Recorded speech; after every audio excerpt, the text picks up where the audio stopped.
ચણાનો લોટ, રવો, સિંગદાણા, તલ, ગાજર, આદુ, લીલી મરચી, દૂધી,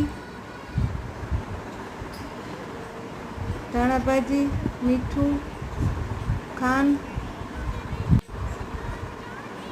હલાવી નાખવાનું. બધું મિક્સ કરીને પાણી નાખવાનું, થોડું થોડું દહીં નાખવાનું અને પછી 10 મિનિટ રહેવા દેવાનું. પછી હળદર, ધાણા જીરું, લાલ મરચું અને બધું મિક્સ કરવાનું. ઈનો નાખવાનું, લીંબુ નીચોવી દેવાનું. પછી ફ્લફી થઈ જાય. તેલ મૂકી રાઈ, તલ બેટર પાથરી દેવાનું.